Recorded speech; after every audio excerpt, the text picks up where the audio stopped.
আপনাদের যদি আমাদের সাথ দেবেন তাহলে নিশ্চয়ই বিজেপি সরকার আসলে আমি তো সরকারকে ছাড়িয়ে দেবো।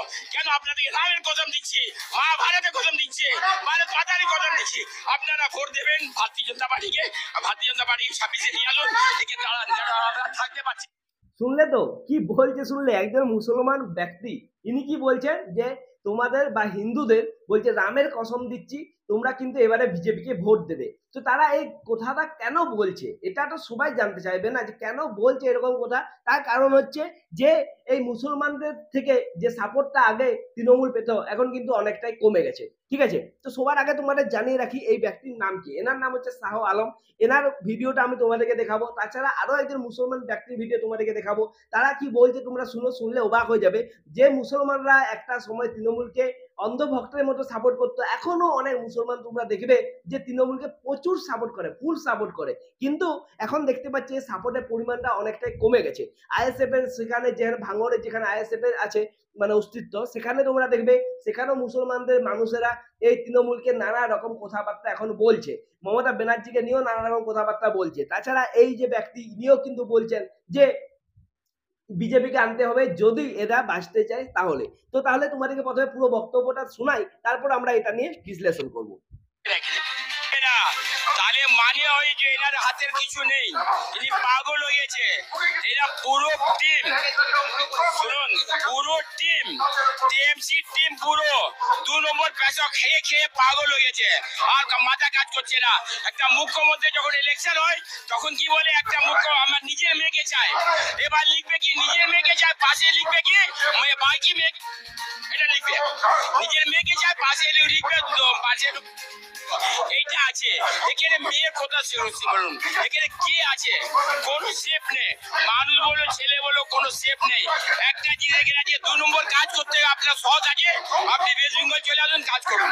2 নম্বর কাজ এখানে খুব ভালো সোজা, ভালো উন্নতি নেই, আপনি ল অ্যান্ড অর্ডার এখানে নেই। আপনি একটা জিনিস ভাবছেন যে এসআইআর যদি হয়ে যায় তাহলে আমার 1 কোটি ভোট কেটে যাবে, ওটা রঙিয়া ভোট তো আমি পাচ্ছি, সেই কারণে আপনি অশান্তি করছেন। আপনি অশান্তি করে একটা বন্টন করতে জানেন, কিন্তু মোদী সরকার করতে দেবে না। আপনি যত বন্টন করে দিন, মোদী সরকার বন্টন করতে দেবে না। এসআইআর হবে তো হবে, এসআইআর হবে তো ভোট হবে, এসআইআর হবে না তো ভোট হবে না। আর আমরা চাইছি একে তাড়াতে, কারণ এই সরকার আমরা পারবো না।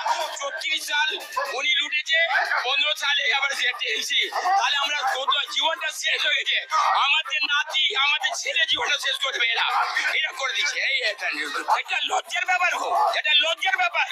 আপনি একটা এমপি কে ছেড়ে দিচ্ছেন না, একটা মানে আপনার এমএলএ কে ছাড়িয়েন না, তাহলে আপনার কি মশাল পাওয়া দেখাচ্ছেন নাকি? আপনি রংবাজি দেখাচ্ছেন, আপনি রাজনীতি করছেন না, আপনি রাজ চড়াচ্ছেন না, আপনি মশারি করছেন, রংবাজি করছেন, তাহলে রংবাজি চলবে না। 26-এ আপনাকে তাড়াতে হবে। আর আমি একটা কথা বলে দিচ্ছি, এখানকার বেঙ্গলি ভাইকে, হিন্দু ভাইকে হাত জোড়ে আমি বলছি যে আপনারা রাম কসম, ভারত মাতা কি কসম, আপনারা এবার 26 আপনারা আসুন, তাহলে সরকারকে আমরা চালাবো, তাহলে চালাতে পারবো না আমরা। আপনাদের যদি আমাদের সাথ দেবেন তাহলে নিশ্চয়ই বিজেপি সরকার আসলে আমি তো সরকারকে ছাড়িয়ে দেবো। কেন আপনাদেরকে রামের কসম দিচ্ছি, মা ভারতের কসম দিচ্ছি, ভারত মাতারই কসম দিচ্ছি, আপনারা ভোট দেবেন ভারতীয় জনতা পার্টিকে। ভারতীয় জনতা পার্টি 26-এ নিয়ে আসুন, একে আমরা থাকতে পারছি নাকি। হ্যাঁ, জয় শ্রীরাম কেন দেব? শুনলে তো এই শাহ আলম কি বললেন, যে আমরা আর এখানে থাকতে পাচ্ছি না, আপনাদের রামের কসম দিচ্ছি, ভারত মাতার কসম দিচ্ছি, একে তাড়ান। তাহলে বুঝতেই পারছো মানুষের মধ্যে কতটা ফ্রাস্ট্রেশন রয়ে গেছে এখন তৃণমূলের জন্য। কারণ এরাই কিন্তু একসময় তৃণমূলকে নিয়ে এসেছিল, এরাই বেশি বেশি পরিমাণে তৃণমূলকে ভোট দেয়, এখন এরাই বলছে যে তৃণমূলকে তাড়াতে।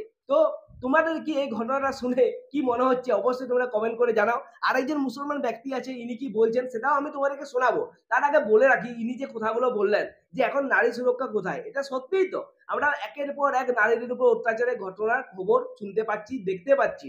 আবার এই রিসেন্টলি শুনলাম কোন মেডিকেল কলেজের টয়লেটে নিয়ে গিয়ে একটি নাবালিকাকে ধর্ষণ করার চেষ্টা করা হয়। তো তোমরা হয়তো শুনেছো, খবরটা মিডিয়াতে এসছে, অনেকেই হয়তো দেখেছো। তাহলে বুঝতেই পারছো যে এত এত রেপ কেসের জন্য বা ধর্ষণ কেসের জন্য মানুষ এত যে আন্দোলন করছে, তারপরেও কিন্তু এটা বন্ধ হচ্ছে না, বা মমতা সরকার বা মমতার পুলিশ সেটাকে বন্ধ করতে পারছে না। এই ঘটনাটা এই শাহ আলম বললেন যে নারীরা কিন্তু সুরক্ষিত নয়। তার সাথে সাথে বলছেন এসআইআর কেন বলছেন, যে তৃণমূল কেন ভয় পাচ্ছে, তার আসল যেটা কারণ সেটা হচ্ছে যদি এই এসআইআর হয় তৃণমূলের একটা বড় অংশের ভোটার এই এসআইআর এর ফলে বাদ যেতে পারে, এতে তাদের ভোটের সংখ্যা অনেকটাই কমে যেতে পারে। তারপরে তোমরা দেখতে পাচ্ছ মুসলমানরাও এখন কিন্তু তৃণমূলের উপর এতটা সন্তুষ্ট নয়, তাহলে তাদের ভোটের সংখ্যাটা সেখানেও কমবে। আর যেখানে আইএসএফ আছে সেখানে আইএসএফ এরও প্রচুর পরিমাণে মানুষ তাদের সাপোর্টার হয়ে গেছে, তাহলে তৃণমূলের সব দিক থেকেই একটা প্রবলেমে পড়ছে এবং তারা ভয়ের সেই জন্যই আছে। তো সেই কথাটা এখানে তিনি বললেন, ঠিক আছে। এরপর চলো তোমাদেরকে আরেকজন মুসলমান ব্যক্তি তিনি কি বলছে সেটা শোনাই। না, শ্রীরামের জয়ধ্বনি করতে অসুবিধাটা কোথায়? মমতা বন্দ্যোপাধ্যায় হিজাব পরে যান না মুসলিমদের এতে, যান না ফিরাদ হাকিম চন্দনের টিক লাগায়ে, ওনারা রাজনীতি করবেন, আমরা বিজেপি পার্টি রাজনীতি করবো না। শ্রীরামের জয়ধ্বনি করা কোনো সমস্যার বিষয় নয়, এটা কারো যদি ব্যক্তিগত সমস্যা হয় সেই সমস্যাকে আমি মানি না। আমি ভারতে দাঁড়িয়ে আছি, এটা বাংলাদেশ বা পাকিস্তান নয়, এখানে ফতোয়া চলবে না। মমতা তো পুরো সমস্যা, আজকে মা মাটি মানুষের যে সরকার, মারা আজকে ধর্ষিতা, 4 বছরের নিরীহ নাবালিকা থেকে 74 বছরের সন্ন্যাসিনী আজকে ধর্ষিতা হচ্ছেন। আজকে পশ্চিমবঙ্গের মাটি অনুপ্রবেশকারীদের আখড়া, আজকে স্লিপার সেল তৈরি হয়েছে, মানুষের কোনো নিরাপত্তা নেই। আমাদের খগেন মুর্মু বাবুকে যেভাবে আঘাত করেছে, যেভাবে মুখ ফাটিয়ে দিয়েছে, আজকে মানুষের কোনো নিরাপত্তা নেই। মা মাটি মানুষের সরকার আজকে বিপর্যস্ত, প্রশাসন আজকে মানুষের নিরাপত্তা দিতে অপারগ। আমি আপনাদের মাধ্যমে কেন্দ্রীয় স্বরাষ্ট্র মন্ত্রককে বলবো, এখানে রাজ্যপালের হাতে ক্ষমতা দিয়ে দিতে, নইলে রাষ্ট্রপতি শাসন জারি করে ইমিডিয়েট পশ্চিমবঙ্গের মানুষের নিরাপত্তা বজায় করুন। শুনলে তো তাহলে এই ব্যক্তিটি কি বললো। আমার তো একদমই মনে হয় এইরকম মুসলমান ব্যক্তি যদি সব ঘরে ঘরে থাকতো না পশ্চিমবঙ্গে, তাহলে এত ধর্ম নিয়ে রাজনীতি হতোই না, এত বিভেদ সৃষ্টি হতোই না। এরকম মানুষ সত্যি প্রয়োজন।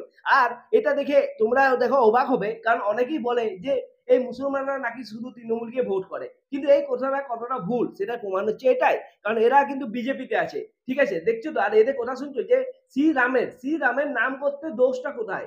অবশ্যই তো, কারণ একজন একটা অন্য ধর্মের হতে পারে, কিন্তু ভগবান তো সবার জন্য সমান, তো তার যদি নাম করে তো কি দোষ হবে? আর তিনি যেটা তার জন্য উদাহরণ দিলেন বা যে যুক্তিগুলো বললেন যে মমতা ব্যানার্জি কি হিজাব পরে যান না? অবশ্যই যান।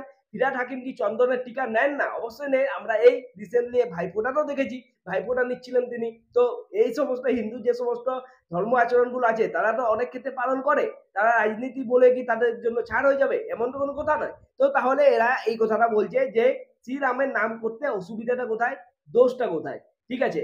আর এরা বলছে যে আমরা ভারতে দাঁড়িয়েছি, আমরা বাংলাদেশে দাঁড়িয়ে নেই যে আমরা এখানে ফতোয়া শুনবো বা বাংলাদেশিদের মতো বা সেখানকার মতো যে সমস্ত আইন কানুন আছে সেগুলো মেনে চলবো। কি জন্য মেনে চলবো? কারণ আমরা ভারতে আছি, ভারতের আইন মেনে চলবো। সত্যি এদের সমস্ত মানুষদের, এই সমস্ত মুসলিম মানুষদের অবশ্যই সেলুট করতে মন যায়। আর এরকম মানুষদের সত্যি ভালো লাগে। সব ধর্মেরই কিছু ভালো মানুষ কিছু খারাপ মানুষ থাকে, যেমন হিন্দু ধর্মে আছে, তেমন মুসলমানদের যে ধর্ম সেই ধর্ম আছে, মুসলিম ধর্মও আছে, ঠিক আছে। তো খ্রিস্টান ধর্মও আছে। সব ধর্মে এরকম কিছু মানুষ থাকে আর কিছু ভালো মানুষও থাকে। এই ভালো মানুষের সংখ্যাটা বেশি বলে মানুষ একসাথে থাকতে পারছে। যেদিন এই ভালো মানুষের সংখ্যাটা কমে যাবে সেদিন কিন্তু অনেক লড়াই, মারপিট, কাটাকাটি অনেক কিছু হতে পারে। তো তাহলে আমাদের উচিত এই সমস্ত ভালো মানুষদের বেশি করে সাপোর্ট করা আর এদের পাশে দাঁড়ানো, ঠিক আছে। তো তোমাদের কি বক্তব্যটা শুনে মনে হচ্ছে? এই দুজন মুসলিম ব্যক্তির বক্তব্য আমি তোমাদেরকে দেখালাম, ঠিক আছে। এদের বক্তব্য শুনে তোমাদের কি মনে হচ্ছে অবশ্যই কমেন্ট করে জানাও। আর এই যে এনারা বলছেন যে এবারে কিন্তু বিজেপিকে আনতেই হবে, তাহলে বুঝতে পারছি যে মুসলিমরাও কিন্তু তৃণমূলের উপর এতটা আর মানে খুশি নেই বা এদের সাপোর্ট এতটা নেই। তোমাদের কি এটা মনে হচ্ছে না? অবশ্যই কমেন্ট করো। ভিডিও যদি ভালো লাগে ভিডিওটা লাইক করো, শেয়ার করো, চ্যানেলটা সাবস্ক্রাইব করো। দেখা হচ্ছে নেক্সট ভিডিওতে, ততক্ষণের জন্য নমস্কার।